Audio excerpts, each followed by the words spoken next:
Hi guys, and welcome to another Elementor video. This is Jamie from System22 and webdesignandtechtips.com. Well, in our last video we showed you how to download and install the Hello theme that's built by the folks that make Elementor. It's hugely fast and a really great theme if you're building with Elementor. In this video we're going to show you how to upload a logo and a favicon. A favicon is the little icon that appears in the little browser tab up here, like that one, and that's my XAMPP one for the local host. So let's get started. This is where we left off last time. It's just a fresh install of the actual Hello theme here. Let's go to our dashboard. This was where we left it. I'm going to go down, I'm going to go to Appearance and Customize. And if you're familiar with WordPress at all, you'll notice that this is a cut down version of the customizer that you usually see. All these things contribute to making this a really fast theme. So let's go up to our site identity to select a logo, or we can use the actual title that's up there by putting in whatever we want to put in. As you can see, it's changed that up there for us. And here's the tagline that goes just underneath it there. But I want to actually use a logo image, and a logo image is going to replace what we've got up here. Well, I'm going to go up and select logo. Now the suggested image dimensions are 350 by 100. I've got one, but mine's actually, if I drag it over here, mine's actually 203 by 60, which is big enough for me. So I'm going to use it. I'm going to just drop it in there. We can always relocate it or resize it and move it if we need to resize it. There it is right there. Going to select it.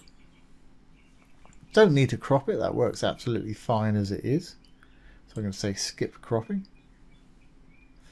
And there we are. It's popped it in right at the top there for us.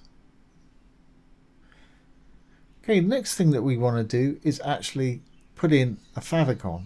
And like I mentioned earlier, the favicon is the little thing that we've got up here. As you see, mine's just got the default there. Usually when you install WordPress and you've got it on a live site, there'll just be the default WordPress icon up there. So we're going to go down here, and it recommends that you do it 512 by 512. You can put in smaller, I believe, and it won't hurt. But on some devices you'll find that 512 is the size that they require. So again, I've got a little favicon. Mine's square in shape. It's a PNG, so there's no color around it anywhere. And it's 512 by 512, as you can see right there. So I'm going to go ahead and select site icon. Again, I'm just going to drag it and drop it. Hit select. You can put alt text up here. I should have mentioned that before. Usually alt text is used for a description of whatever the image is, and all images with HTML require you to have an alt text, or as best practice. But a lot of people use this alt text for putting in keywords, which nowadays don't make that much difference, and also geolocation info for helping it turn up in the Google local pack. But like I say, it should be used for a description of what the image actually is. For sight impaired people that use a screen reader, if they hover over it, it'll read it out for them. Okay, I'm not going to put a caption or a description in there, so I'm happy. There we go, and as you can see, it's changed it right there. Now we've got that in there, let's publish it. And there we go, guys. That's how easy it is to add your logo and a favicon to the Hello theme. Very short and sweet video today. In our next video, we'll start creating our first page. So I hope you've enjoyed this today and found it useful. If you have, please give it a thumbs up, ring the bell, comment, share, and subscribe to our YouTube channel.